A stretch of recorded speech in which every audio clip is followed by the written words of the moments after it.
Judges chapter 11. Now Jephthah the Gileadite was a mighty man of valor. He was the son of a prostitute. Gilead became the father of Jephthah. Gilead's wife bore him sons. When his wife's sons grew up, they drove Jephthah out and said to him, "You will not inherit in our father's house, for you are the son of another woman."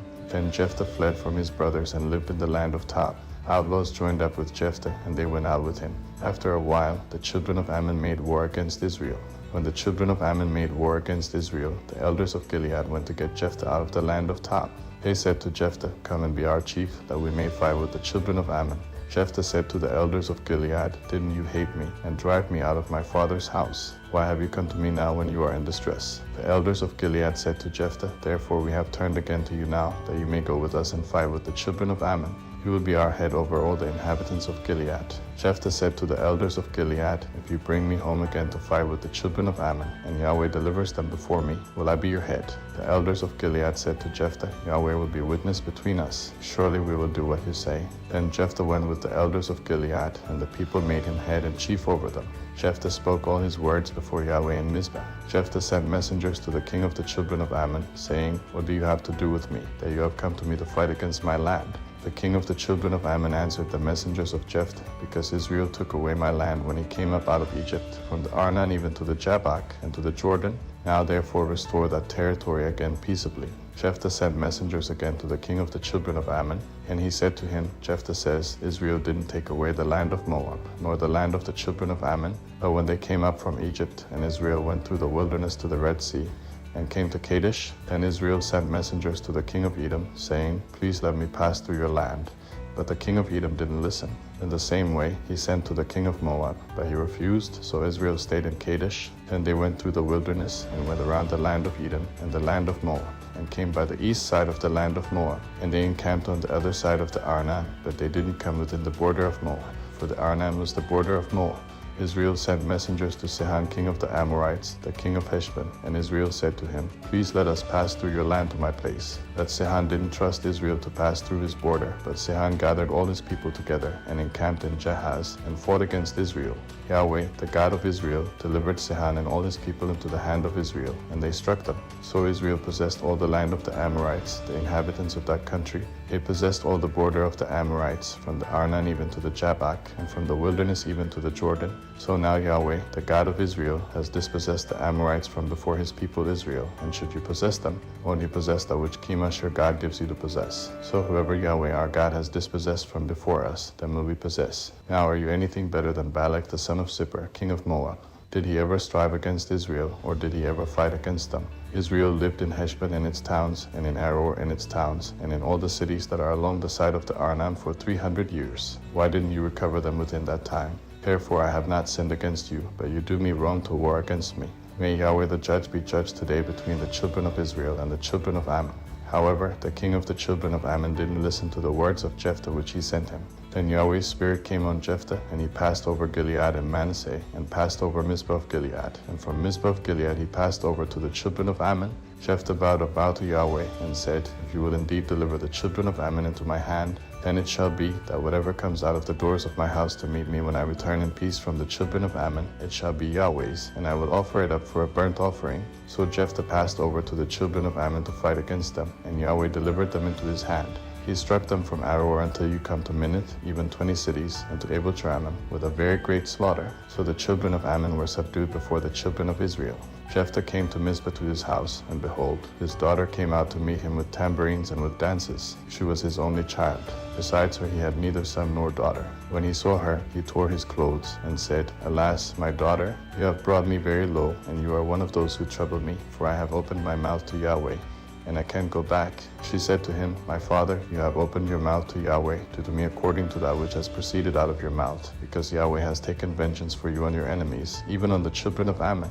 Then she said to her father, "Let this thing be done for me. Leave me alone 2 months, that I may depart and go down on the mountains, and bewail my virginity, I and my companions." He said, "Go." He sent her away for 2 months, and she departed, she and her companions, and mourned her virginity on the mountains. At the end of 2 months, she returned to her father, who did with her according to his vow which he had vowed. She was a virgin. It became a custom in Israel that the daughters of Israel went yearly to celebrate the daughter of Jephthah the Gileadite 4 days in a year. Judges chapter 12. The men of Ephraim were gathered together and passed northward, and they said to Jephthah, "Why did you pass over to fight against the children of Ammon, and didn't call us to go with you? We will burn your house around you with fire." Jephthah said to them, "I and my people were at great strife with the children of Ammon, and when I called you, you didn't save me out of their hand. When I saw that you didn't save me, I put my life in my hand and passed over against the children of Ammon, and Yahweh delivered them into my hand. Why then have you come up to me today to fight against me?" Then Jephthah gathered together all the men of Gilead and fought with Ephraim. The men of Gilead struck Ephraim because they said, "You are fugitives of Ephraim, you Gileadites, in the middle of Ephraim and in the middle of Manasseh." The Gileadites took the fords of the Jordan against the Ephraimites. Whenever a fugitive of Ephraim said, "Let me go over," the men of Gilead said to him, "Are you an Ephraimite?" If he said, "No," then they said to him, "Now say Shibboleth," and he said Sibboleth, for he couldn't manage to pronounce it correctly. Then they seized him and killed him at the fords of the Jordan. At that time 42,000 of Ephraim fell. Jephthah judged Israel 6 years. Then Jephthah the Gileadite died and was buried in the cities of Gilead. After him Ibzan of Bethlehem judged Israel. He had 30 sons. He sent his 30 daughters outside his clan, and he brought in 30 daughters from outside his clan for his sons. He judged Israel 7 years. Ibzan died and was buried at Bethlehem. After him, Elon the Zebulunite judged Israel, and he judged Israel 10 years. Elon the Zebulunite died and was buried in Ajalon in the land of Zebulun. After him, Abdon the son of Hillel the Pirathonite judged Israel. He had 40 sons and 30 sons who rode on 70 donkey colts. He judged Israel 8 years. Abdon the son of Hillel the Pirathonite died and was buried in Pirathon in the land of Ephraim in the hill country of the Amalekites. Chapter 13. The children of Israel again did that which was evil in Yahweh's sight, and Yahweh delivered them into the hand of the Philistines 40 years. There was a certain man of Zor, of the family of the Danites, whose name was Mano, and his wife was barren and childless. Yahweh's angel appeared to the woman, and said to her, "See now, you are barren and childless, but you shall conceive and bear a son. Now therefore please beware, and drink no wine nor strong drink, and don't eat any unclean thing, for, behold, you shall conceive and give birth to a son. No razor shall come on his head, for the child shall be a Nazarite to God from the womb. He shall begin to save Israel out of the hand of the Philistines." Then the woman came and told her husband, saying, "A man of God came to me, and his face was like the face of the angel of God, very awesome. I didn't ask him where he was from, neither did he tell me his name. But he said to me, Behold, you shall conceive and bear a son, and now drink no wine nor strong drink. Don't eat any unclean thing, for the child shall be a Nazarite to God from the womb to the day of his death." Then Manoah entreated Yahweh and said, "O Lord, please let the man of God whom you send come again to us, and teach us what we should do to the child who shall be born." God listened to the voice of Manoah, and the angel of God came again to the woman as she sat in the field.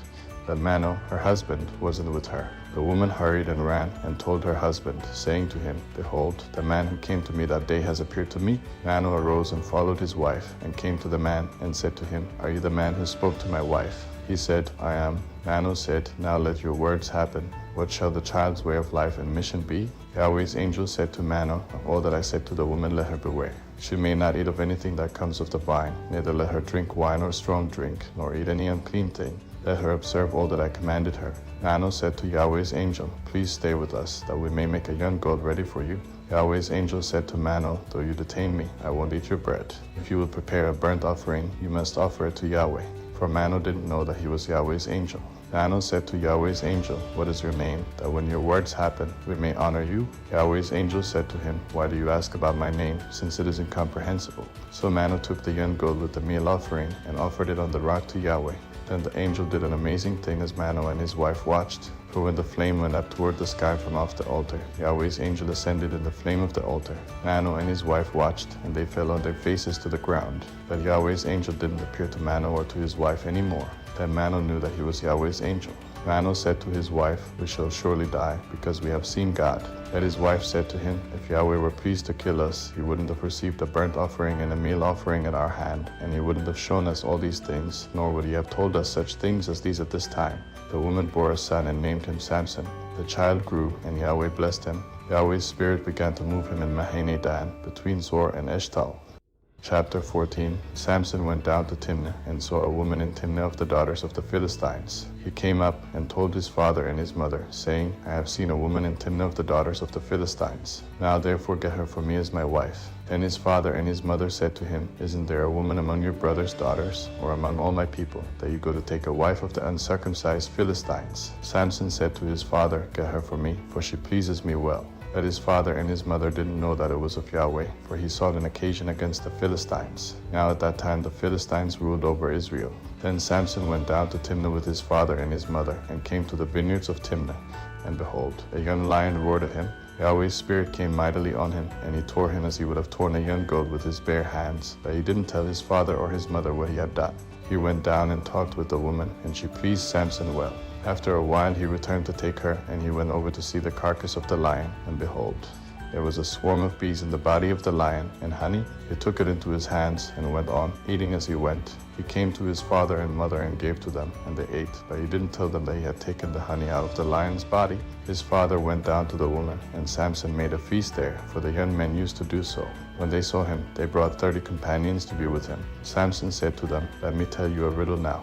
If you can tell me the answer within the 7 days of the feast and find it out, then I will give you 30 linen garments and 30 changes of clothing. But if you can't tell me the answer, then you shall give me 30 linen garments and 30 changes of clothing." He said to him, "Tell us your riddle, that we may hear it." He said to them, "Out of the eater came out food. Out of the strong came out sweetness." He couldn't in 3 days declare the riddle. On the 7th day, they said to Samson's wife, "Entice your husband, that he may declare to us the riddle, lest we burn you and your father's house with fire. Have you called us to impoverish us? Isn't that so?" Samson's wife wept before him and said, "You just hate me and don't love me.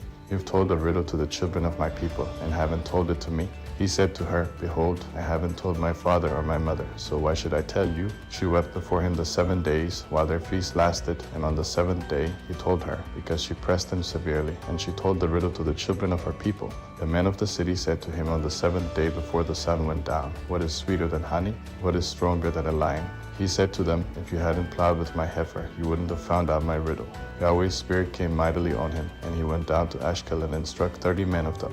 He took their plunder, then gave the changes of clothing to those who declared the riddle.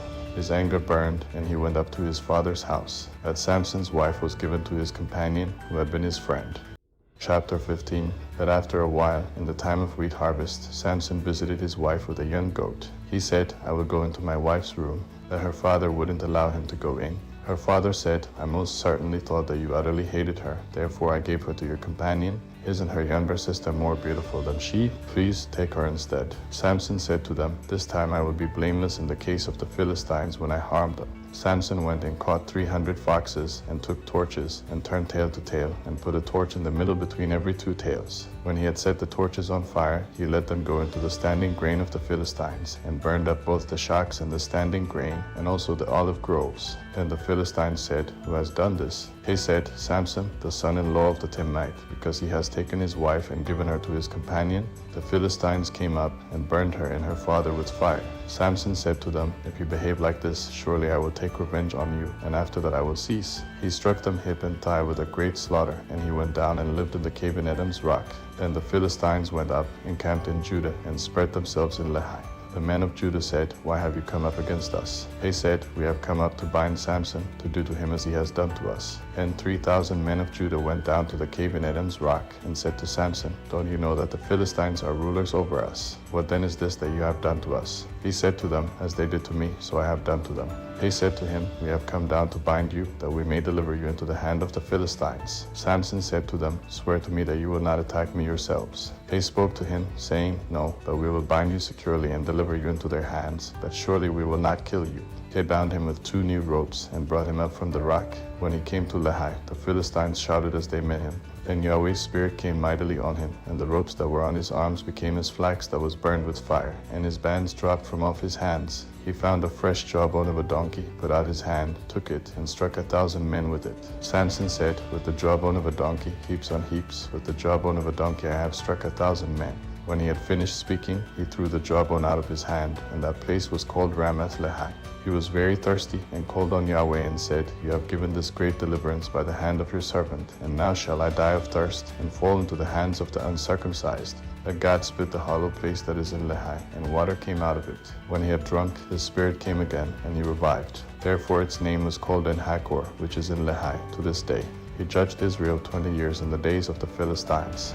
Judges, chapter 16. Samson went to Gaza and saw there a prostitute and went into her. The Gazites were told, "Samson is here." They surrounded him and laid wait for him all night in the gate of the city and were quiet all the night, saying, Wait until morning light, then we will kill him. Samson lay until midnight, then arose at midnight and took hold of the doors of the gate of the city with the 2 posts, and plucked them up, bar and all, and put them on his shoulders, and carried them up to the top of the mountain that is before Hebron.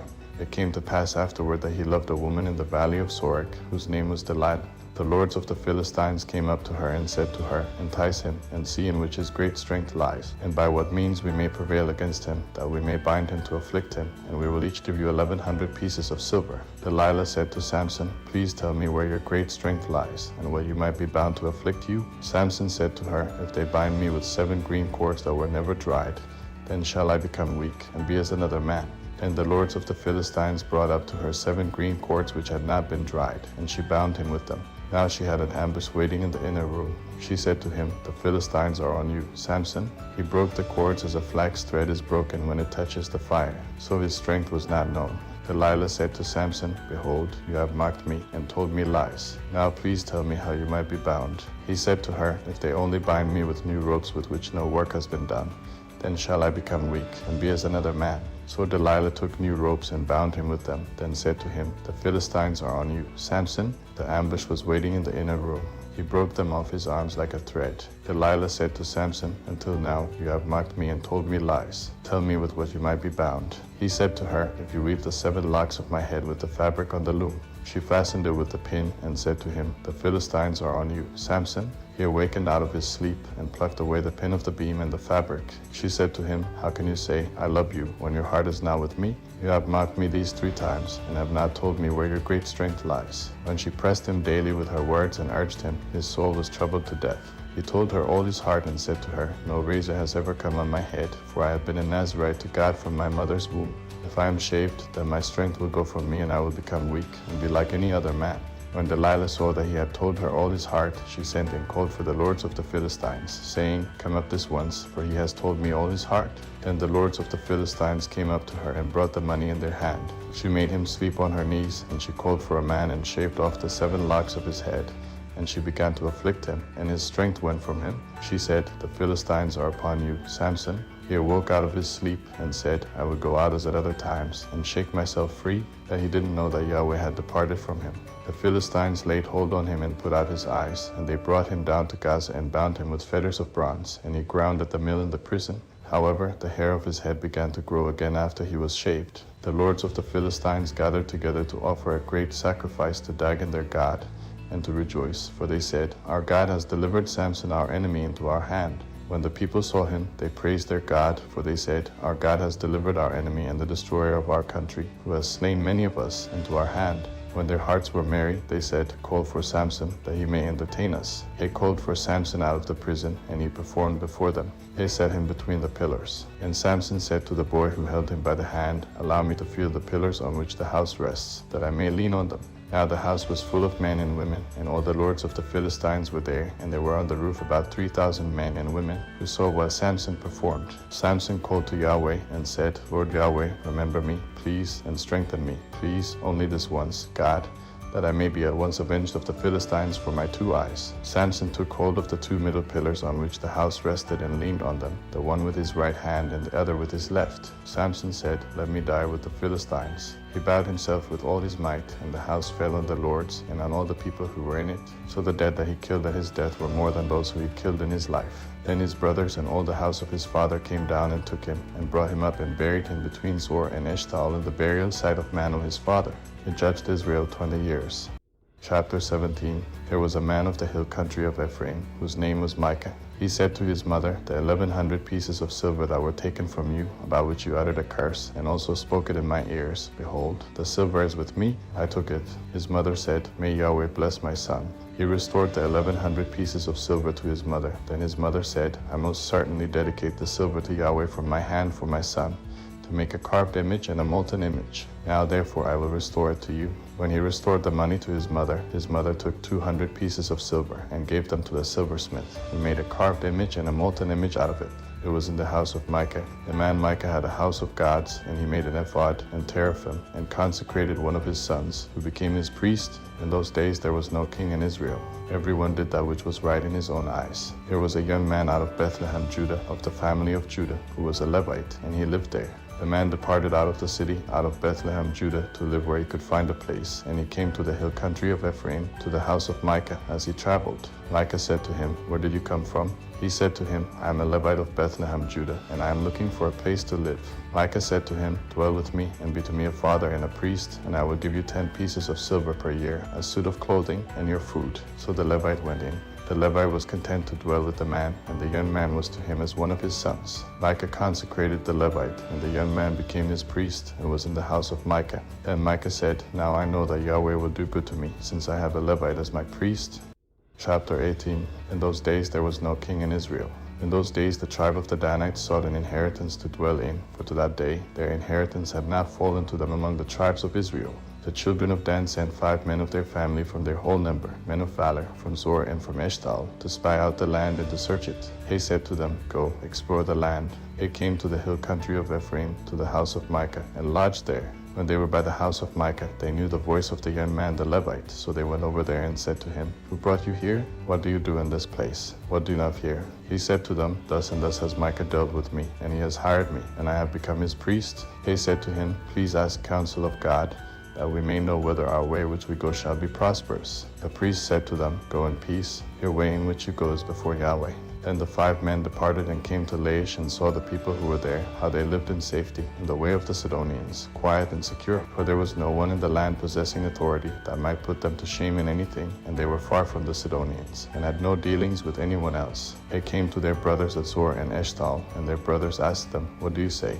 They said, Arise, and let's go up against them, for we have seen the land, and behold, it is very good. Do you stand still? Don't be slothful to go and to enter and to possess the land. When you go, you will come to an unsuspecting people, and the land is large, for God has given it into your hand, a place where there is no lack of anything that is in the earth. The family of the Danites set out from Zor and Eshtal with 600 men armed with weapons of war. They went up and encamped in Kiriath-Jearim in Judah. Therefore they call that place Mahane Dan to this day. Behold, it is behind Kiriath-Jearim. They passed from there to the hill country of Ephraim, and came to the house of Micah. Then the 5 men who went to spy out the country of Laish answered and said to their brothers, Do you know that there is in these houses an ephod, and teraphim, and a carved image, and a molten image? Now therefore consider what you have to do. They went over there and came to the house of the young Levite man, even to the house of Micah, and asked him how he was doing.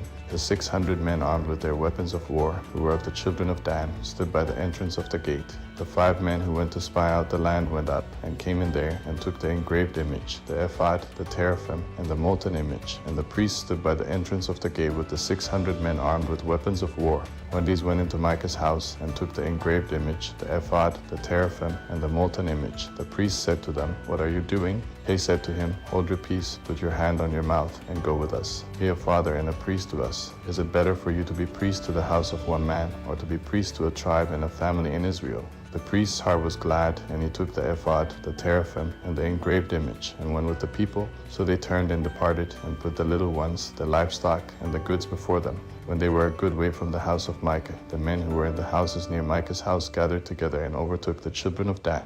As they called to the children of Dan, they turned their faces and said to Micah, What ails you, that you come with such a company? He said, You have taken away my gods which I made, and the priest, and have gone away. What more do I have? How can you ask me, What ails you? The children of Dan said to him, Don't let your voice be heard among us, lest angry fellows fall on you, and you lose your life, with the lives of your household. The children of Dan went their way, and when Micah saw that they were too strong for him, he turned and went back to his house. He took that which Micah had made, and the priests whom he had, and came to Laish, to a people quiet and unsuspecting, and struck them with the edge of the sword. Then they burned the city with fire. There was no deliverer, because it was far from Sidon, and they had no dealings with anyone else, and it was in the valley that lies by Beth-Rehob. They built the city and lived in it. They called the name of the city Dan, after the name of Dan their father, who was born to Israel. However, the name of the city used to be Laish. The children of Dan set up for themselves the engraved image, and Jonathan, the son of Jershon, the son of Moses, and his sons were priests to the tribe of the Danites until the day of the captivity of the land. So they set up for themselves Micah's engraved image which he made, and it remained all the time that God's house was in Shiloh. Judges, chapter 19. In those days, when there was no king in Israel, there was a certain Levite living on the farther side of the hill country of Ephraim, who took for himself a concubine out of Bethlehem, Judah. His concubine played the prostitute against him, and went away from him to her father's house to Bethlehem, Judah. and was there for 4 months. Her husband arose and went after her to speak kindly to her, to bring her again, having his servant with him and a couple of donkeys. She brought him into her father's house, and when the father of the young lady saw him, he rejoiced to meet him. His father-in-law, the young lady's father, kept him there, and he stayed with him 3 days. So they ate and drank and stayed there. On the 4th day, they got up early in the morning, and he rose up to depart. The young lady's father said to his son-in-law, "Strengthen your heart with a morsel of bread, and afterward you shall go your way." So they sat down, ate and drank, both of them together. Then the young lady's father said to the man, "Please be pleased to stay all night, and let your heart be merry." The man rose up to depart, but his father-in-law urged him, and he stayed there again. He arose early in the morning on the 5th day to depart, and the young lady's father said, "Please strengthen your heart and stay until the day declines." And they both ate. When the man rose up to depart, he and his concubine and his servant, his father-in-law, the young lady's father, said to him, "Behold, now the day draws toward evening. Please stay all night. Behold, the day is ending. Stay here, that your heart may be merry, and tomorrow go on your way early, that you may go home." But the man wouldn't stay that night, but he rose up and went near Jebus. With him were a couple of saddled donkeys. His concubine also was with him. When they were by Jebus, the day was far spent, and the servant said to his master, "Please come and let's enter into the city of the Jebusites, and stay in it." His master said to him, "We won't enter into the city of a foreigner that is not of the children of Israel, but we will pass over to Jibah." He said to his servant, "Come and let's draw near to one of these places, and we will lodge in Jibah or in Ramah." So they passed on and went their way, and the sun went down on them near Jibah, which belongs to Benjamin. He went over there to go and to stay in Jibah. He went in and sat down in the street of the city, for there was no one who took them into his house to stay.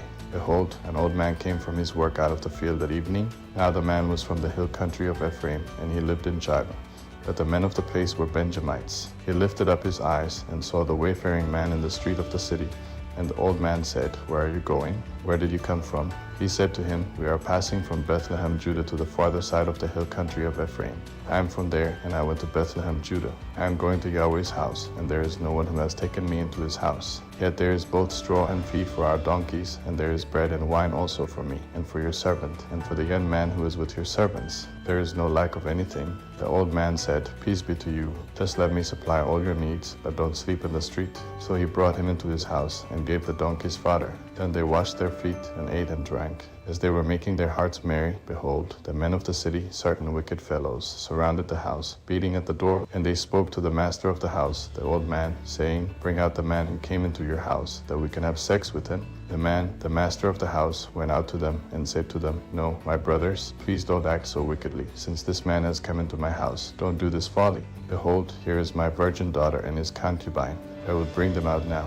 Humble them and do with them what seems good to you, but to this man don't do any such folly." But the men wouldn't listen to him, so the man grabbed his concubine and brought her out to them, and they had sex with her, and abused her all night until the morning. When the day began to dawn, they let her go. Then the woman came in the dawning of the day, and fell down at the door of the man's house where her lord was, until it was light. Her lord rose up in the morning, and opened the doors of the house, and went out to go his way.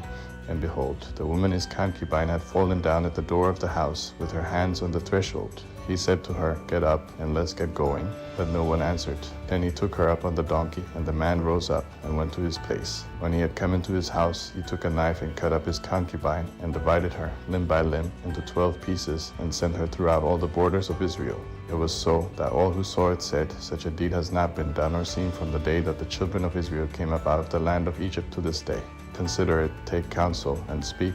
Judges chapter 20. Then all the children of Israel went out, and the congregation was assembled as one man, from Dan even to Beersheba, with the land of Gilead, to Yahweh at Mizpah. The chiefs of all the people, even of all the tribes of Israel, presented themselves in the assembly of the people of God, 400,000 footmen who drew sword. The children of Israel said, "Tell us, how did this wickedness happen?" The Levite, the husband of the woman who was murdered, answered, "I came into Jibah that belongs to Benjamin, I and my concubine, to spend the night. The men of Jibah rose against me and surrounded the house by night. They intended to kill me, and they raped my concubine, and she is dead. I took my concubine and cut her in pieces, and sent her throughout all the country of the inheritance of Israel, for they have committed lewdness and folly in Israel. Behold, you children of Israel, all of you, give here your advice and counsel." All the people arose as one man, saying, "None of us will go to his tent, neither will any of us turn to his house. But now this is the thing which we will do to Jibah. We will go up against it by lot.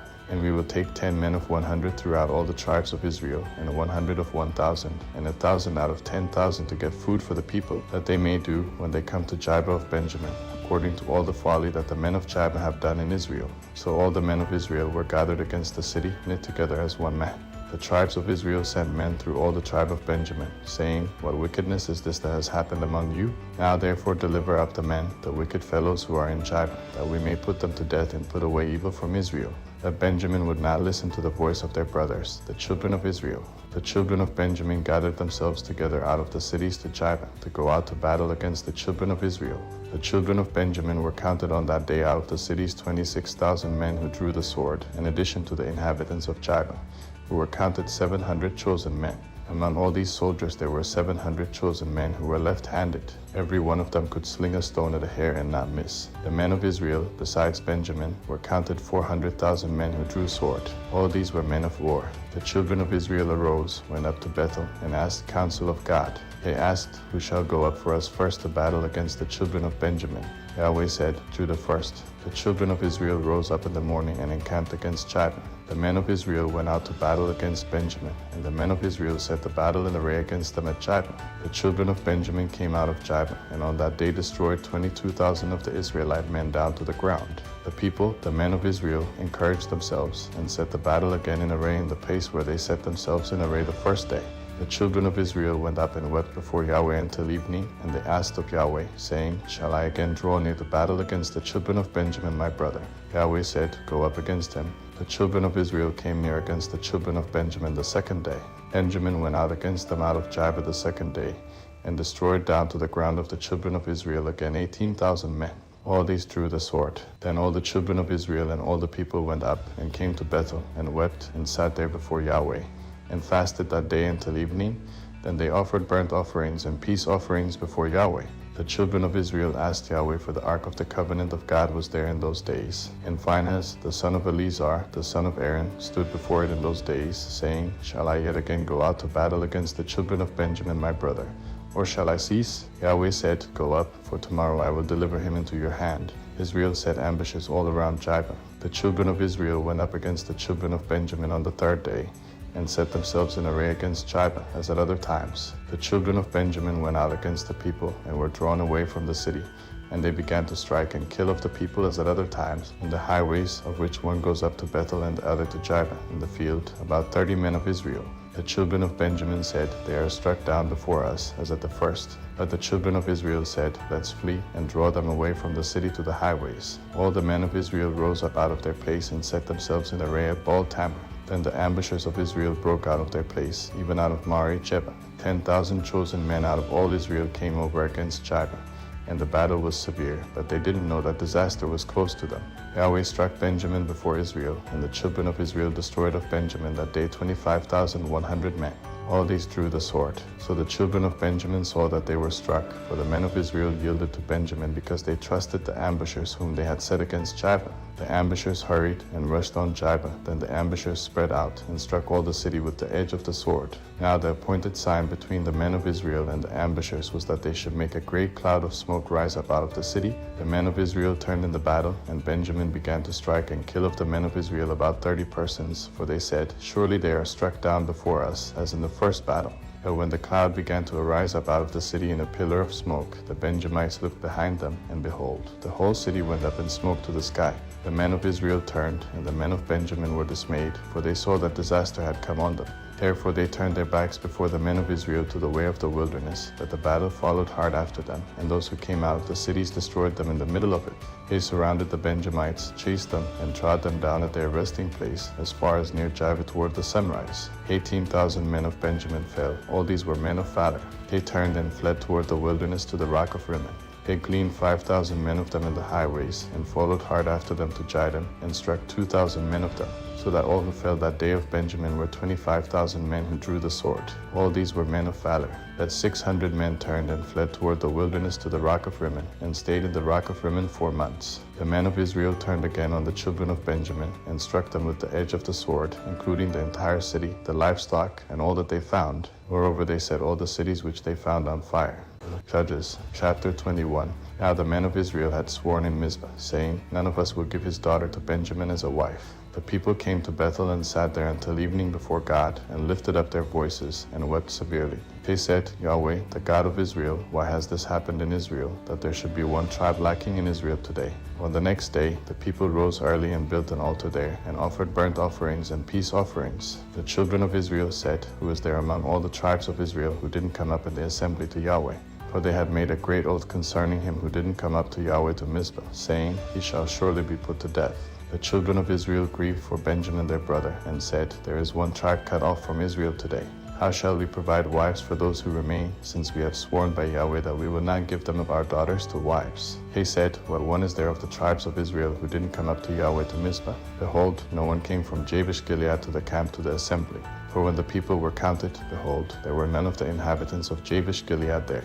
The congregation sent 12,000 of the most valiant men there, and commanded them, saying, Go and strike the inhabitants of Jabesh-Gilead with the edge of the sword, with the women and the little ones. This is the thing that you shall do. You shall utterly destroy every male and every woman who has lain with a man.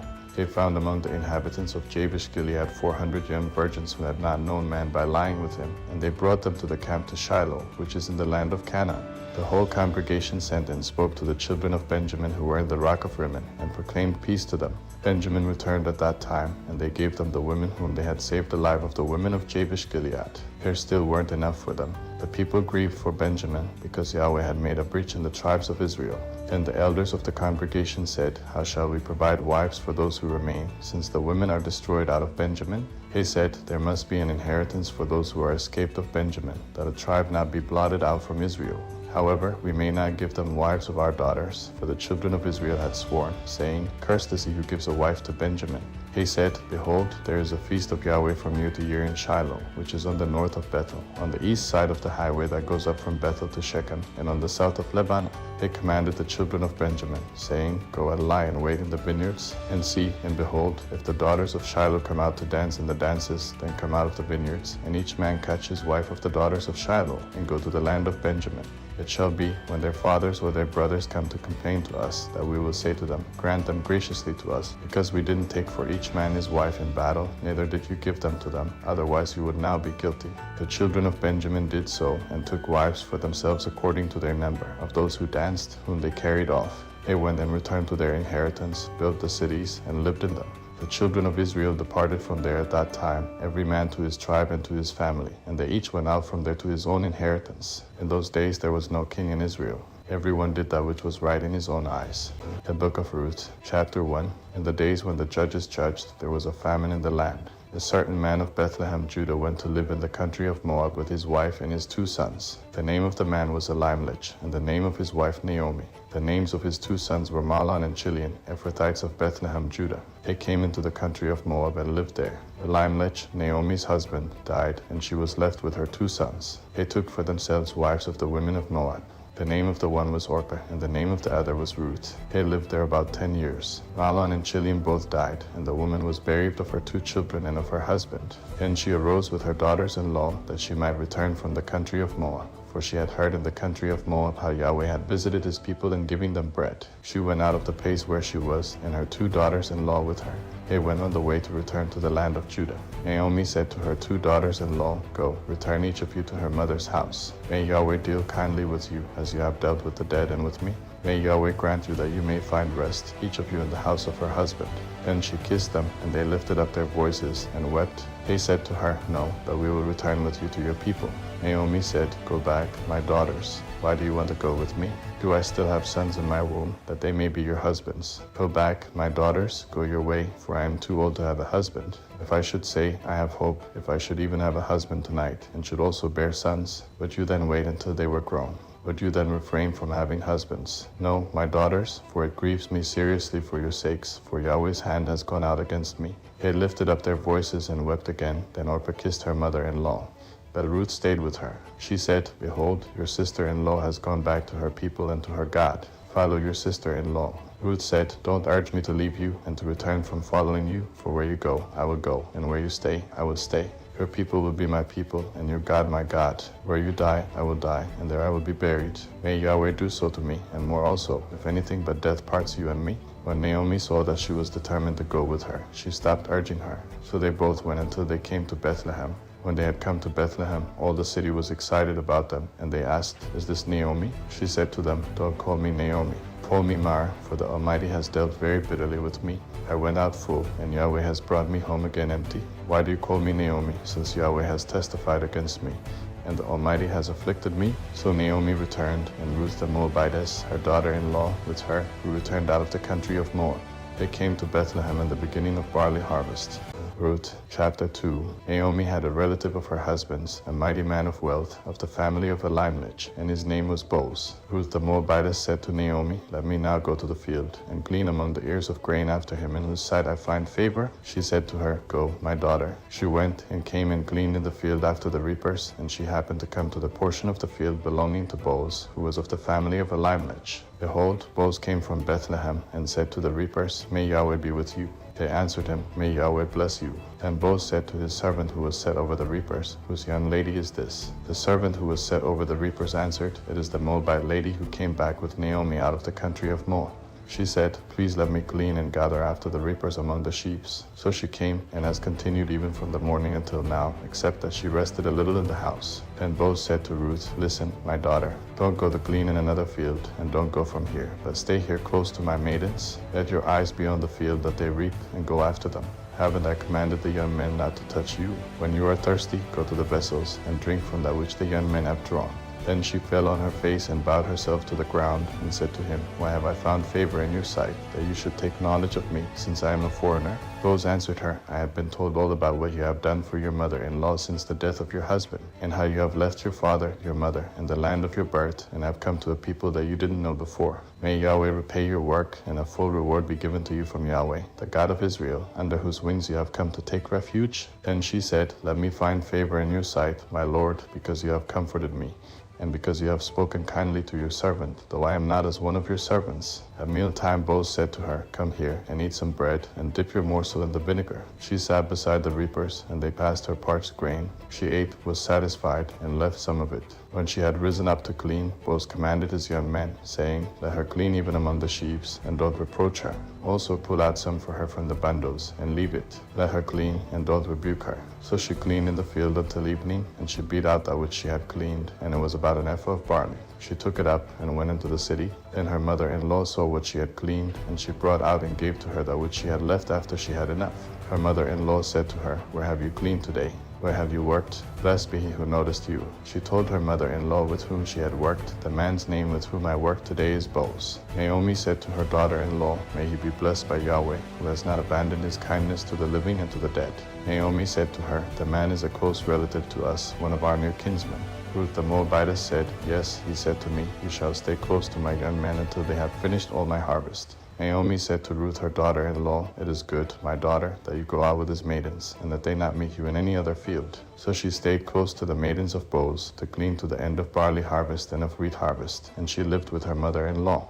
Ruth chapter 3. Naomi her mother-in-law said to her, "My daughter, shall I not seek rest for you, that it may be well with you? Now isn't Boaz our kinsman, with whose maidens you were? Behold, you will be winnowing barley tonight on the threshing floor. Therefore wash yourself, anoint yourself, get dressed, and go down to the threshing floor, but don't make yourself known to the man until he has finished eating and drinking. It shall be, when he lies down, that you shall know the place where he is lying. Then you shall go in, uncover his feet, and lie down. Then he will tell you what to do." She said to her, "All that you say, I will do." She went down to the threshing floor and did everything that her mother-in-law told her. When Boaz had eaten and drunk, and his heart was merry, he went to lie down at the end of the heap of grain. She came softly, uncovered his feet, and lay down. At midnight the man was startled and turned himself, and behold, a woman lay at his feet. He said, "Who are you?" She answered, "I am Ruth your servant. Therefore spread the corner of your garment over your servant, for you are a near kinsman." He said, "You are blessed by Yahweh, my daughter. You have shown more kindness in the latter end than at the beginning, because you didn't follow young men, whether poor or rich. Now, my daughter, don't be afraid. I will do to you all that you say, for all the city of my people knows that you are a worthy woman. Now it is true that I am a near kinsman.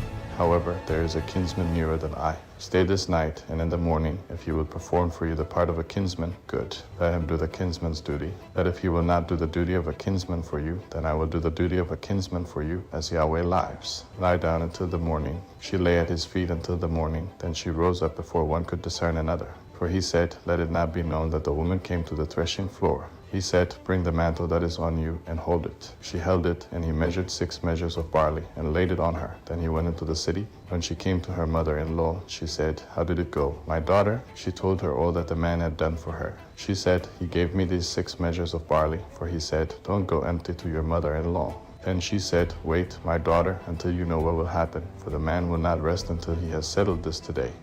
Chapter 4. Now Boaz went up to the gate and sat down there. Behold, the near kinsman of whom Boaz spoke came by. Boaz said to him, "Come over here, friend, and sit down." He came over and sat down. Boaz took 10 men of the elders of the city and said, "Sit down here," and they sat down. He said to the near kinsman, "Naomi, who has come back out of the country of Moab, is selling the parcel of land which was our brother Elimelech's. I thought I should tell you, saying, Buy it before those who sit here, and before the elders of my people. If you will redeem it, but if you will not redeem it, then tell me, that I may know. For there is no one to redeem it besides you, and I am after you." He said, "I will redeem it." Then Boaz said, "On the day you buy the field from the hand of Naomi, you must buy it also from Ruth the Moabitess, the wife of the dead, to raise up the name of the dead on his inheritance." The near kinsman said, "I can't redeem it for myself, lest I endanger my own inheritance. Take my right of redemption for yourself, for I can't redeem it." Now this was the custom in former time in Israel concerning redeeming and concerning exchanging. To confirm all things, a man took off his sandal and gave it to his neighbor, and this was the way of formalizing transactions in Israel. So the near kinsman said to Boaz, "Buy it for yourself." Then he took off his sandal. Boaz said to the elders and to all the people, "You are witnesses today that I have bought all that was Elimelech's and all that was Chilion's and Mahlon's from the hand of Naomi. Moreover, Ruth the Moabitess, the wife of Mahlon, I have purchased to be my wife, to raise up the name of the dead on his inheritance, that the name of the dead may not be cut off from among his brothers and from the gate of his place. You are witnesses today." All the people who were in the gate and the elders said, "We are witnesses. May Yahweh make the woman who has come into your house like Rachel and like Leah, which both built the house of Israel, and treat you worthily in Ephrath, and be famous in Bethlehem. Let your house be like the house of Perez, whom Tamar bore to Judah, of the offspring which Yahweh will give you by this young woman." So Boaz took Ruth, and she became his wife, and he went into her, and Yahweh enabled her to conceive, and she bore a son. The women said to Naomi, "Blessed be Yahweh, who has not left you today without a near kinsman. Let his name be famous in Israel. He shall be to you a restorer of life and sustain you in your old age, for your daughter-in-law, who loves you, who is better to you than 7 sons, has given birth to him." Naomi took the child, laid him in her bosom, and became nurse to him. The women, her neighbors, gave him a name, saying, "The son is born to Naomi." They named him Obed. He is the father of Jesse, the father of David. Now this is the history of the generations of Perez. Perez became the father of Hezron, and Hezron became the father of Ram, and Ram became the father of Amminadab. And Amminadab became the father of Nahshon, and Nahshon became the father of Salmon, and Salmon became the father of Boaz, and Boaz became the father of Obed, and Obed became the father of Jesse, and Jesse became the father of David. The first book of Samuel, chapter 1. Now there was a certain man of Ramathaim Zophim, of the hill country of Ephraim, and his name was Elkanah, the son of Jeroham, the son of Elihu, the son of Tohu, the son of Soph, an Ephraimite. He had 2 wives. The name of one was Hannah, and the name of the other Peninnah. Peninnah had children, but Hannah had no children. This man went up out of his city from year to year to worship and to sacrifice to Yahweh of armies in Shiloh. The 2 sons of Eli, Hophni and Phinehas, priests to Yahweh, were there. When the day came that Elkanah sacrificed, he gave portions to Peninnah his wife and to all her sons and her daughters. That he gave a double portion to Hannah, for he loved Hannah, but Yahweh had shut up her womb. Her rival provoked her severely to irritate her, because Yahweh had shut up her womb. So year by year, when she went up to Yahweh's house, her rival provoked her. Therefore she wept and didn't eat. Elkanah her husband said to her, "Hannah, why do you weep? Why don't you eat? Why is your heart grieved? Am I not better to you than 10 sons?" So Hannah rose up after they had finished eating and drinking in Shiloh. Now Eli the priest was sitting on his seat by the doorpost of Yahweh's temple. She was in bitterness of soul, and prayed to Yahweh, weeping bitterly. She vowed a vow and said, "Yahweh of armies, if you will indeed look at the affliction of your servant and remember me, and not forget your servant, but will give to your servant the boy, then I will give him to Yahweh all the days of his life, and no razor shall come on his head." As she continued praying before Yahweh, Eli saw her mouth. Now Hannah spoke in her heart. Only her lips moved, but her voice was not heard. Therefore Eli thought she was drunk. Eli said to her, "How long will you be drunk? Get rid of your wine." Hannah answered, "No, my lord, I am a woman of a sorrowful spirit. I have not been drinking wine or strong drink, but I poured out my soul before Yahweh."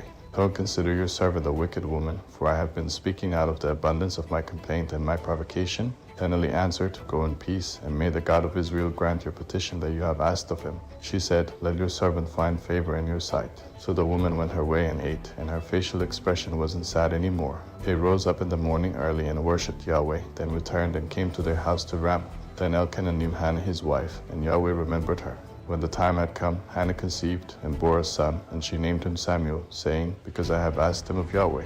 The man Elkanah and all his house went up to offer to Yahweh the yearly sacrifice in his vow. But Hannah didn't go up, for she said to her husband, Not until the child is weaned, then I will bring him, that he may appear before Yahweh and stay there forever. Elkanah her husband said to her, Do what seems good to you. Wait until you have weaned him, only may Yahweh establish his word. So the woman waited and nursed her son until she weaned him. When she had weaned him, she took him up with her, with 3 bulls, and 1 ephah of meal, and a container of wine, and brought him to Yahweh's house in Shiloh. The child was young. They killed the bull and brought the child to Eli. She said, Oh, my Lord, as your soul lives, my Lord, I am the woman who stood by you here, praying to Yahweh. I prayed for this child, and Yahweh has given me my petition which I asked of him. Therefore I have also given him to Yahweh. As long as he lives, he is given to Yahweh. He worshipped Yahweh there. 1 Samuel chapter 2. Hannah prayed and said, My heart exalts in Yahweh. My horn is exalted in Yahweh. My mouth is enlarged over my enemies, because I rejoice in your salvation. There is no one as holy as Yahweh, for there is no one besides you, nor is there any rock like our God. Don't keep talking so exceedingly proudly. Don't let arrogance come out of your mouth, for Yahweh is a God of knowledge. By him actions are weighed. The bows of the mighty men are broken. Those who stumbled are armed with strength. Those who were full have hired themselves out for bread. Those who were hungry are satisfied. Yes, the barren has borne 7. She who has many children languishes. Yahweh kills and makes alive. He brings down to Sheol and brings up. Yahweh makes poor and makes rich. He brings low, he also lifts up. He raises up the poor out of the dust. He lifts up the needy from the dunghill to make them sit with princes and inherit the throne of glory. For the pillars of the earth are Yahweh's. He has set the world on them. He will keep the feet of his holy ones, but the wicked will be put to silence in darkness, for no man will prevail by strength. Those who strive with Yahweh shall be broken to pieces. He will thunder against them in the sky. Yahweh will judge the ends of the earth. He will give strength to his king and exalt the horn of his anointed. Elkanah went to Ramah to his house. The child served Yahweh before Eli the priest. Now the sons of Eli were wicked men. They didn't know Yahweh. The custom of the priests with the people was that when anyone offered a sacrifice, the priest's servant came while the meat was boiling, with a fork of 3 teeth in his hand, and he stabbed it into the pan, or kettle, or cauldron, or pot. The priest took all that the fork brought up for himself. They did this to all the Israelites who came there to Shiloh. Yes, before they burned the fat, the priest's servant came and said to the man who sacrificed, Give meat to roast for the priest, for he will not accept boiled meat from you, but raw. If the man said to him, Let the fat be burned first, and then take as much as your soul desires, then he would say, No, but you shall give it to me now, and if not, I will take it by force. The sin of the young men was very great before Yahweh, for the men despised Yahweh's offering. But Samuel ministered before Yahweh, being a child, clothed with a linen ephod. Moreover, his mother made him a little robe, and brought it to him from year to year when she came up with her husband to offer the yearly sacrifice. Eli blessed Elkanah and his wife, and said, May Yahweh give you offspring from this woman for the petition which was asked of Yahweh. Then they went to their own home. Yahweh visited Hannah, and she conceived and bore 3 sons and 2 daughters. The child Samuel grew before Yahweh. Now Eli was very old, and he heard all that his sons did to all Israel, and how that they slept with the women who served at the door of the tent of meeting. He said to them, Why do you do such things? For I hear of your evil dealings from all these people. No, my sons, for it is not a good report that I hear. You make Yahweh's people disobey. If one man sins against another, God will judge him. But if a man sins against Yahweh, who will intercede for him? Notwithstanding, they didn't listen to the voice of their father, because Yahweh intended to kill them. The child Samuel grew on, and increased in favor both with Yahweh and also with men. A man of God came to Eli and said to him, Yahweh says, Did I reveal myself to the house of your father when they were in Egypt in bondage to Pharaoh's house? Didn't I choose him out of all the tribes of Israel to be my priest, to go up to my altar, to burn incense, to wear an ephod before me? Didn't I give to the house of your father all the offerings of the children of Israel made by fire? Why do you kick at my sacrifice and at my offering, which I have commanded in my habitation, and honor your sons above me, to make yourselves fat with the best of all the offerings of Israel my people? Therefore Yahweh, the God of Israel, says, I said indeed that your house and the house of your father should walk before me forever. And now Yahweh says, Far be it from me, for those who honor me I will honor, and those who despise me will be cursed. Behold, the days come that I will cut off your arm and the arm of your father's house, that there will not be an old man in your house. You will see the affliction of my habitation, and all the wealth which I will give Israel. There shall not be an old man in your house forever. The man of yours whom I don't cut off from my altar will consume your eyes and grieve your heart. All the increase of your house will die in the flower of their age. This will be the sign to you that will come on your two sons, on Hophni and Phinehas, and one day they will both die. I will raise up a faithful priest for myself who will do according to that which is in my heart and in my mind. I will build him a sure house. He will walk before my anointed forever. It will happen that everyone who is left in your house will come and bow down to him for a piece of silver and a loaf of bread, and will say, Please put me into one of the priest's offices, that I may eat a morsel of bread. 1 Samuel chapter 3. The child Samuel ministered to Yahweh before Eli. Yahweh's word was rare in those days. There were not many visions then. At that time, when Eli was laid down in his place, and God's lamp hadn't yet gone out, and Samuel had laid down in Yahweh's temple where God's ark was, Yahweh called Samuel. He said, Here I am. He ran to Eli and said, Here I am, for you called me. He said, I didn't call. Lie down again. He went and lay down. Yahweh called yet again, Samuel. Samuel arose and went to Eli and said, Here I am, for you called me. He answered, I didn't call, my son. Lie down again. Now Samuel didn't yet know Yahweh, neither was Yahweh's word yet revealed to him. Yahweh called Samuel again the third time. He arose and went to Eli and said, Here I am, for you called me. Eli perceived that Yahweh had called the child. Therefore Eli said to Samuel, Go, lie down. It shall be, if he calls you, that you shall say, Speak, Yahweh, for your servant hears. So Samuel went and lay down in his place. Yahweh came and stood and called as at other times, Samuel, Samuel. Then Samuel said, Speak, for your servant hears. Yahweh said to Samuel, Behold, I will do a thing in Israel at which both the ears of everyone who hears it will tingle. In that day I will perform against Eli all that I have spoken concerning his house, from the beginning even to the end. For I have told him that I will judge his house forever for the iniquity which he knew, because his sons brought a curse on themselves, and he didn't restrain them. Therefore I have sworn to the house of Eli that the iniquity of Eli's house shall not be removed with sacrifice or offering forever. Samuel lay until the morning, and opened the doors of Yahweh's house. Samuel was afraid to show Eli the vision. Then Eli called Samuel and said, Samuel, my son. He said, Here I am. He said, What is the thing that he has spoken to you? Please don't hide it from me. God do so to you, and more also, if you hide anything from me of all the things that he spoke to you. Samuel told him every bit, and hid nothing from him. He said, It is Yahweh. Let him do what seems good to him. Samuel grew, and Yahweh was with him, and let none of his words fall to the ground. All Israel from Dan even to Beersheba knew that Samuel was established to be a prophet of Yahweh. Yahweh appeared again in Shiloh, for Yahweh revealed himself to Samuel in Shiloh by Yahweh's word. 1 Samuel chapter 4. The word of Samuel came to all Israel. Now Israel went out against the Philistines to battle, and encamped beside Ebenezer, and the Philistines encamped in Aphek. The Philistines put themselves in array against Israel. When they joined battle, Israel was defeated by the Philistines, who killed about 4,000 men of the army in the field. When the people had come into the camp, the elders of Israel said, Why has Yahweh defeated us today before the Philistines? Let's get the ark of Yahweh's covenant out of Shiloh and bring it to us, that it may come among us and save us out of the hand of our enemies. So the people sent to Shiloh, and they brought from there the ark of the covenant of Yahweh of armies, who sits above the cherubim. And the two sons of Eli, Hophni and Phinehas, were there with the ark of the covenant of God. When the ark of Yahweh's covenant came into the camp, all Israel shouted with a great shout, so that the earth resounded. When the Philistines heard the noise of the shout, they said, What does the noise of this great shout in the camp of the Hebrews mean? They understood that Yahweh's ark had come into the camp. The Philistines were afraid, for they said, God has come into the camp.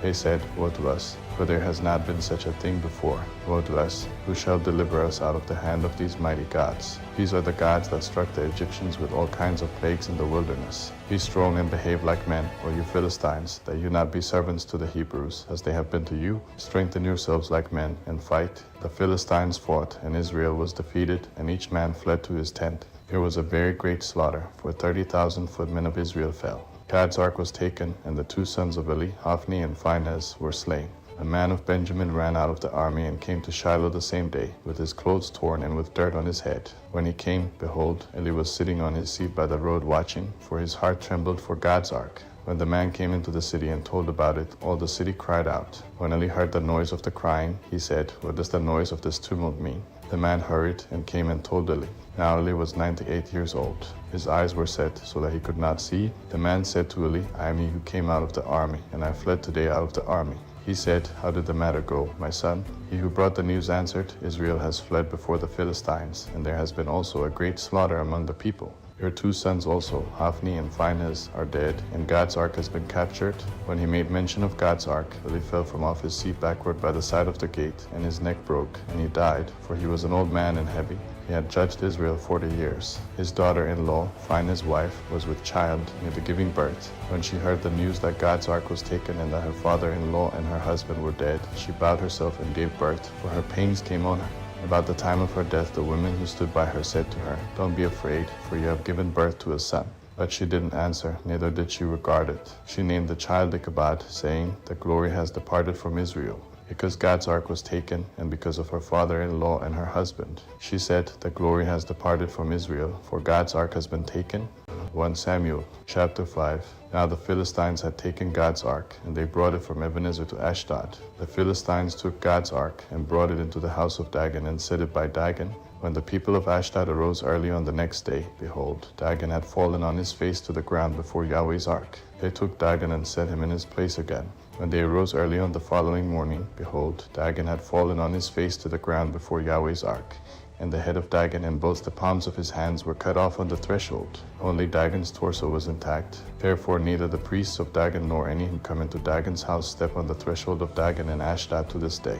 But Yahweh's hand was heavy on the people of Ashdod, and he destroyed them and struck them with tumors, even Ashdod and its borders. When the men of Ashdod saw that it was so, they said, "The ark of the God of Israel shall not stay with us, for his hand is severe on us and on Dagon our God." They sent therefore and gathered together all the lords of the Philistines, and said, "What shall we do with the ark of the God of Israel?" They answered, "Let the ark of the God of Israel be carried over to Gath." They carried the ark of the God of Israel there. It was so that after they had carried it there, Yahweh's hand was against the city with a very great confusion, and he struck the men of the city, both small and great, so that tumors broke out on them. So they sent God's ark to Ekron. As God's ark came to Ekron, the Ekronites cried out, saying, "They have brought the ark of the God of Israel here to us, to kill us and our people." They sent therefore and gathered together all the lords of the Philistines, and they said, "Send the ark of the God of Israel away, and let it go again to its own place, that it not kill us and our people."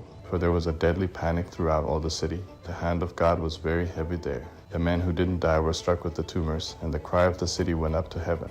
1 Samuel chapter 6. Yahweh's ark was in the country of the Philistines 7 months. The Philistines called for the priests and the diviners, saying, "What shall we do with Yahweh's ark? Show us how we should send it to its place." They said, "If you send away the ark of the God of Israel, don't send it empty, but by all means return a trespass offering to him. Then you will be healed, and it will be known to you why his hand is not removed from you."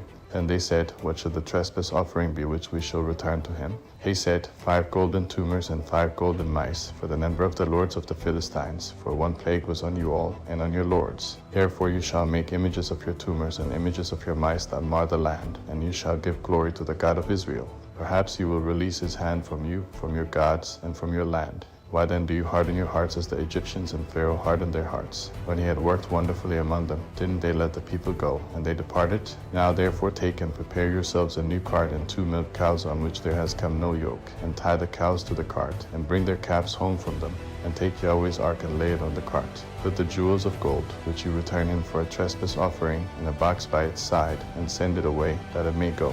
Behold, if it goes up by the way of its own border to Beth-Shemesh, then he has done us this great evil. But if not, then we shall know that it is not his hand that struck us. It was a chance that happened to us. The men did so, and took 2 milk cows and tied them to the cart, and shut up their calves at home. They put Yahweh's ark on the cart, and the box with the golden mice and the images of their tumors. The cows took the straight way by the way to Beth-Shemesh. They went along the highway, lowing as they went, and didn't turn away to the right hand or to the left. And the lords of the Philistines went after them to the border of Beth-Shemesh. The people of Beth-Shemesh were reaping their wheat harvest in the valley, and they lifted up their eyes and saw the ark, and rejoiced to see it. The cart came into the field of Joshua of Beth-Shemesh, and stood there, where there was a great stone. Then they split the wood of the cart, and offered up the cows for a burnt offering to Yahweh. The Levites took down Yahweh's ark and the box that was with it, in which the jewels of gold were, and put them on the great stone. And the men of Beth-Shemesh offered burnt offerings and sacrificed sacrifices the same day to Yahweh. When the 5 lords of the Philistines had seen it, they returned to Ekron the same day. These are the golden tumors which the Philistines returned for a trespass offering to Yahweh, for Ashdod 1, for Gaza 1, for Ashkelon 1, for Gath 1, for Ekron 1, and the golden mice, according to the number of all the cities of the Philistines belonging to the 5 lords, both of fortified cities and of country villages, even to the great stone on which they set down Yahweh's ark. That stone remains to this day in the field of Joshua of Beth Shemesh. He struck of the men of Beth Shemesh, because they had looked into Yahweh's ark. He struck 50,070 of the men. And the people mourned, because Yahweh had struck the people with a great slaughter. The men of Beth Shemesh said, Who is able to stand before Yahweh, this holy God? To whom shall he go up from us? He sent messengers to the inhabitants of Kiriath Jearim, saying, The Philistines have brought back Yahweh's ark. Come down and bring it up to yourselves. 1 Samuel chapter 7. The men of Kiriath Jearim came and took Yahweh's ark, and brought it into Abinadab's house on the hill, and consecrated Eleazar his son to keep Yahweh's ark. From the day that the ark stayed in Kiriath Jearim, the time was long, for it was 20 years, and all the house of Israel lamented after Yahweh. Samuel spoke to all the house of Israel, saying, If you are returning to Yahweh with all your heart, then put away the foreign gods and the Ashtaroth from among you, and direct your hearts to Yahweh, and serve him only, and he will deliver you out of the hand of the Philistines. Then the children of Israel removed the Baals and the Ashtaroth, and served Yahweh only. Samuel said, Gather all Israel to Mizpah, and I will pray to Yahweh for you. They gathered together to Mizpah, and drew water, and poured it out before Yahweh, and fasted on that day, and said there, We have sinned against Yahweh. Samuel judged the children of Israel in Mizpah. When the Philistines heard that the children of Israel were gathered together at Mizpah, the lords of the Philistines went up against Israel. When the children of Israel heard it, they were afraid of the Philistines. The children of Israel said to Samuel, Don't stop crying to Yahweh our God for us, that he will save us out of the hand of the Philistines. Samuel took a suckling lamb and offered it for a whole burnt offering to Yahweh. Samuel cried to Yahweh for Israel, and Yahweh answered him.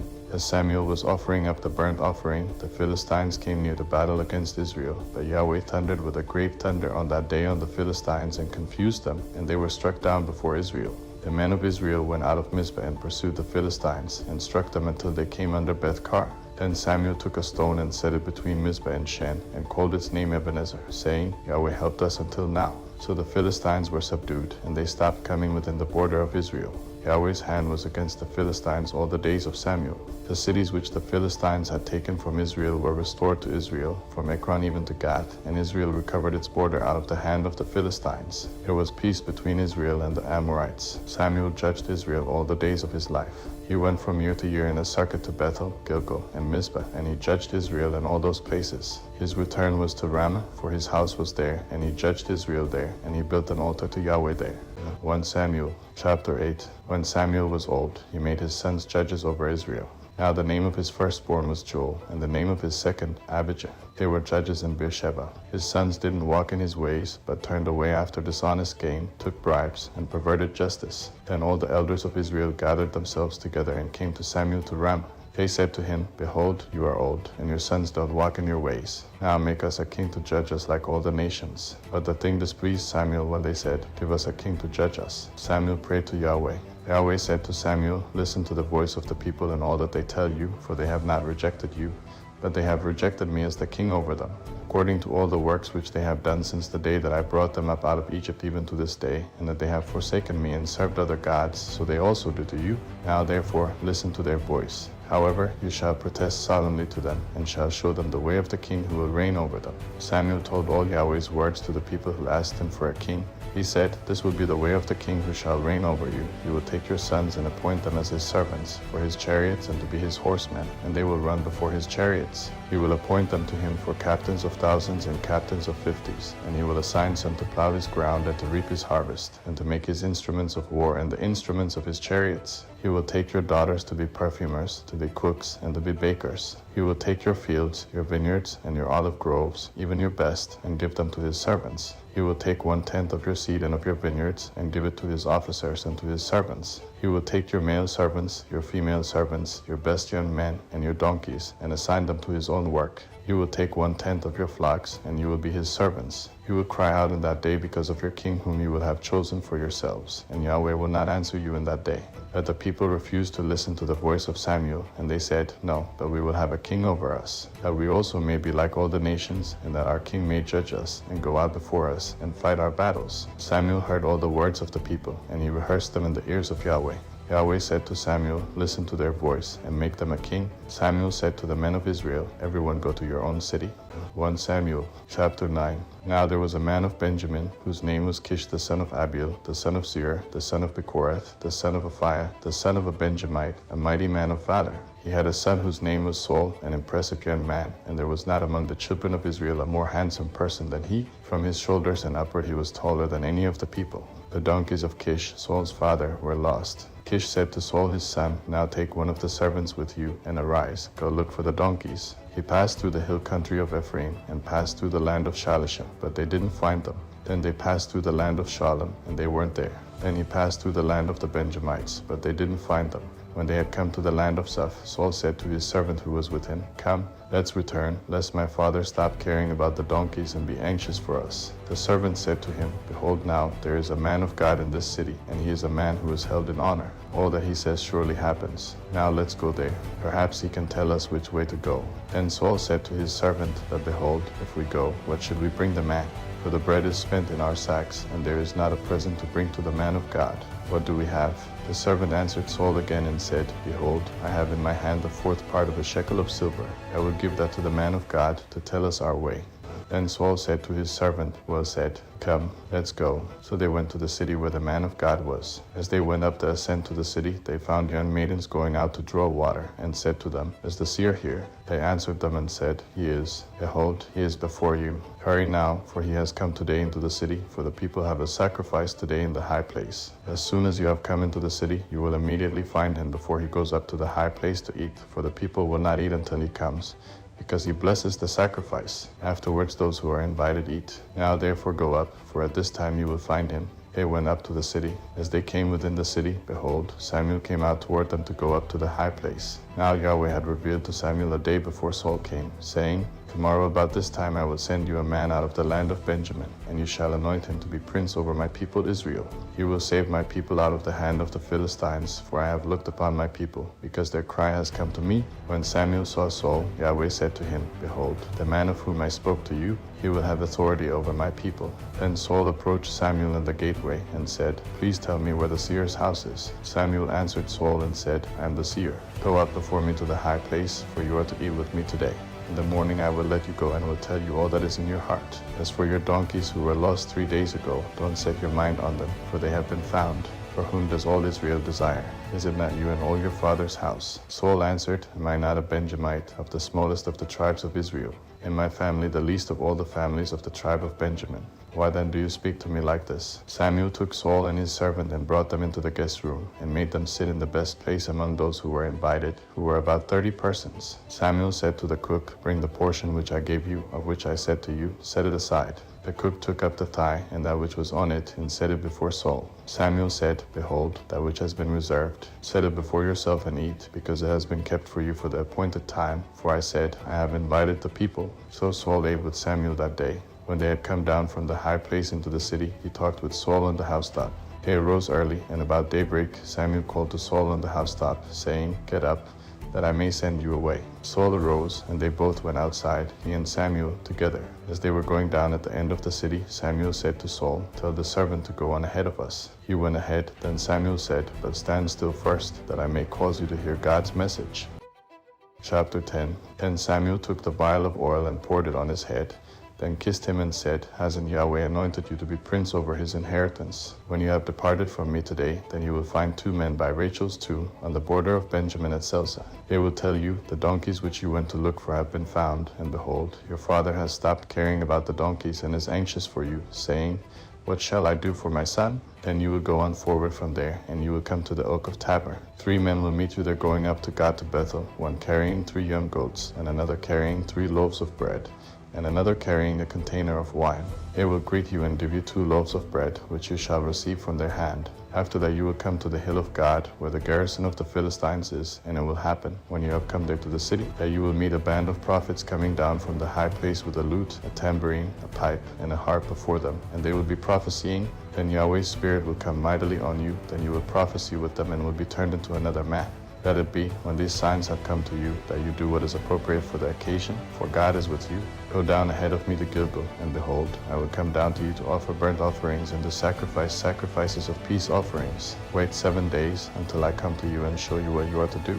It was so that when he had turned his back to go from Samuel, God gave him another heart, and all those signs happened that day. When they came there to the hill, behold, a band of prophets met him, and the Spirit of God came mightily on him, and he prophesied among them. When all who knew him before saw that, behold, he prophesied with the prophets, then the people said to one another, What is this that has come to the son of Kish? Is Saul also among the prophets? One from the same place answered, Who is their father? Therefore it became a proverb, Is Saul also among the prophets? When he had finished prophesying, he came to the high place. Saul's uncle said to him and to his servant, Where did you go?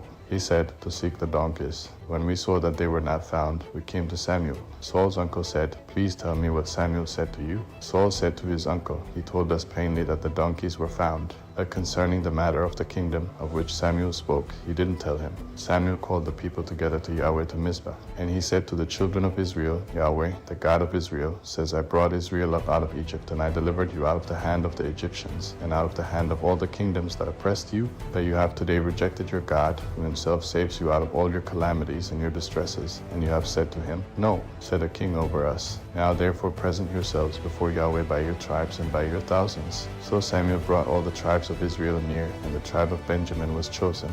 He brought the tribe of Benjamin near by their families, and the family of the Matrites was chosen. Then Saul the son of Kish was chosen, but when they looked for him, he could not be found. Therefore they asked of Yahweh further, Is there yet a man to come here? Yahweh answered, Behold, he has hidden himself among the baggage. They ran and got him there. When he stood among the people, he was higher than any of the people from his shoulders and upward. Samuel said to all the people, Do you see him whom Yahweh has chosen, that there is no one like him among all the people? All the people shouted and said, Long live the king. Then Samuel told the people the regulations of the kingdom, and wrote it in a book and laid it up before Yahweh. Samuel sent all the people away, every man to his house. Saul also went to his house in Gibeah, and the army went with him, whose hearts God had touched. But certain worthless fellows said, How could this man save us? They despised him and brought him no tribute, but he held his peace.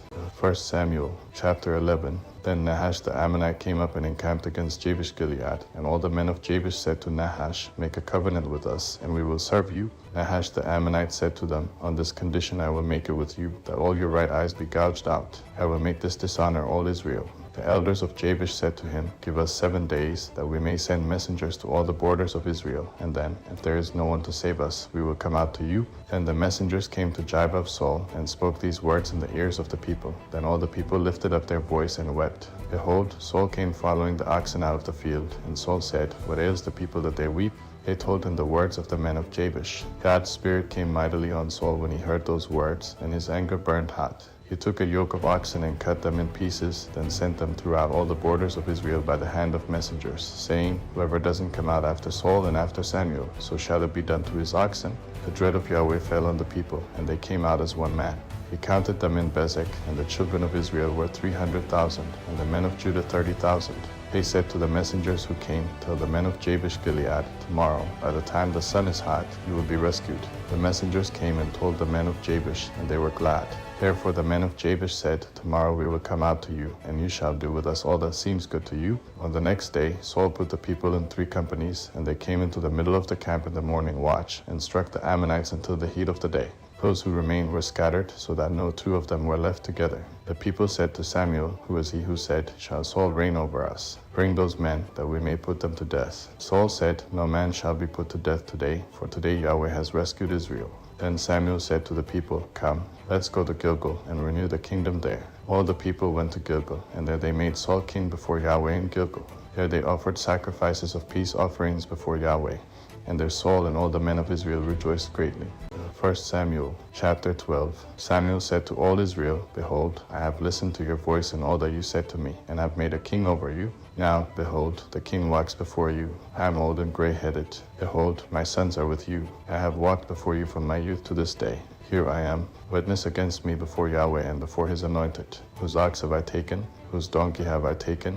Whom have I defrauded? Whom have I oppressed? Of whose hand have I taken a bribe to make me blind my eyes? I will restore it to you. They said, You have not defrauded us, nor oppressed us, neither have you taken anything from anyone's hand. He said to them, Yahweh is witness against you, and his anointed is witness today, that you have not found anything in my hand. They said, He is witness. Samuel said to the people, It is Yahweh who appointed Moses and Aaron, and that brought your fathers up out of the land of Egypt. Now therefore stand still, that I may plead with you before Yahweh concerning all the righteous acts of Yahweh, which he did to you and to your fathers. When Jacob had come into Egypt, and your fathers cried to Yahweh, then Yahweh sent Moses and Aaron, who brought your fathers out of Egypt, and made them to dwell in this place. But they forgot Yahweh their God, and he sold them into the hand of Sisera, captain of the army of Hazor, and into the hand of the Philistines, and into the hand of the king of Moab. And they fought against them. They cried to Yahweh and said, We have sinned because we have forsaken Yahweh and have served the Baals and the Ashtaroth. But now deliver us out of the hand of our enemies, and we will serve you. Yahweh sent Jerubbaal, Bedan, Jephthah, and Samuel, and delivered you out of the hand of your enemies on every side. And you lived in safety. When you saw that Nahash, the king of the children of Ammon, came against you, you said to me, No, but a king shall reign over us, when Yahweh your God was your king. Now therefore see the king whom you have chosen and whom you have asked for. Behold, Yahweh has set a king over you. If you will fear Yahweh and serve him and listen to his voice and not rebel against the commandment of Yahweh, then both you and also the king who reigns over you are followers of Yahweh your God. But if you will not listen to Yahweh's voice, but rebel against the commandment of Yahweh, then Yahweh's hand will be against you as it was against your fathers. Now therefore stand still and see this great thing which Yahweh will do before your eyes. Isn't it wheat harvest today? I will call to Yahweh that he may send thunder and rain, and you will know and see that your wickedness is great, which you have done in Yahweh's sight, and ask him for a king. So Samuel called to Yahweh, and Yahweh sent thunder and rain that day. Then all the people greatly feared Yahweh and Samuel. All the people said to Samuel, Pray for your servants to Yahweh your God, that we not die, for we have added to all our sins this evil, to ask for a king. Samuel said to the people, Don't be afraid. You have indeed done all this evil, yet don't turn away from following Yahweh. But serve Yahweh with all your heart. Don't turn away to go after vain things which can't profit or deliver, for they are vain. For Yahweh will not forsake his people for his great name's sake, because it has pleased Yahweh to make you a people for himself. Moreover, as for me, far be it from me that I should sin against Yahweh in ceasing to pray for you, but I will instruct you in the good and the right way. Only fear Yahweh and serve him in truth with all your heart, for consider what great things he has done for you. But if you keep doing evil, you will be consumed, both you and your king. 1 Samuel chapter 13. Saul was 30 years old when he became king, and he reigned over Israel 42 years. Saul chose for himself 3,000 men of Israel, of which 2,000 were with Saul in Michmash and in the Mount of Bethel, and 1,000 were with Jonathan in Gibeah of Benjamin. He sent the rest of the people to their own tents. Jonathan struck the garrison of the Philistines that was in Gibeah, and the Philistines heard of it. Saul blew the trumpet throughout all the land, saying, Let the Hebrews hear. All Israel heard that Saul had struck the garrison of the Philistines, and also that Israel was considered an abomination to the Philistines. The people were gathered together after Saul to Gilgal. The Philistines assembled themselves together to fight with Israel, 30,000 chariots, 6,000 horsemen, and people as the sand which is on the seashore in multitude. They came up and encamped in Michmash, eastward of Beth-aven. When the men of Israel saw that they were in trouble, then the people hid themselves in caves, and thickets, and rocks, and tombs, and in pits. Now some of the Hebrews had gone over the Jordan to the land of Gad and Gilead. But as for Saul, he was yet in Gilgal, and all the people followed him trembling. He stayed 7 days, according to the time set by Samuel, but Samuel didn't come to Gilgal, and the people were scattering from him. Saul said, Bring the burnt offering to me here, and the peace offerings. He offered the burnt offering. It came to pass that as soon as he had finished offering the burnt offering, behold, Samuel came, and Saul went out to meet him, that he might greet him. Samuel said, What have you done? Saul said, Because I saw that the people were scattered from me, and that you didn't come within the days appointed, and that the Philistines assembled themselves together at Michmash. Therefore I said, Now the Philistines would come down on me to Gilgal, and I haven't entreated the favor of Yahweh. I forced myself therefore, and offered the burnt offering. Samuel said to Saul, You have done foolishly. You have not kept the commandment of Yahweh your God, which he commanded you, for now Yahweh would have established your kingdom on Israel forever. But now your kingdom will not continue. Yahweh has sought for himself a man after his own heart, and Yahweh has appointed him to be prince over his people. Because you have not kept that which Yahweh commanded you, Samuel arose and went from Gilgal to Gibeah of Benjamin. Saul counted the people who were present with him, about 600 men. Saul and Jonathan his son and the people who were present with them stayed in Geba of Benjamin, but the Philistines encamped in Michmash. The raiders came out of the camp of the Philistines in 3 companies. One company turned to the way that leads to Ophrah, to the land of Shual. Another company turned the way to Beth-horon, and another company turned the way of the border that looks down on the valley of Zebulun toward the wilderness. Now there was no blacksmith found throughout all the land of Israel, for the Philistines said, lest the Hebrews make themselves swords or spears. But all the Israelites went down to the Philistines, each man to sharpen his own plowshare, mattock, axe, and sickle. The price was 1 payim each to sharpen mattocks, plowshares, pitchforks, axes, and goads. So it came to pass in the day of battle that neither sword nor spear was found in the hand of any of the people who were with Saul and Jonathan, but Saul and Jonathan his son had them. The garrison of the Philistines went out to the pass of Michmash.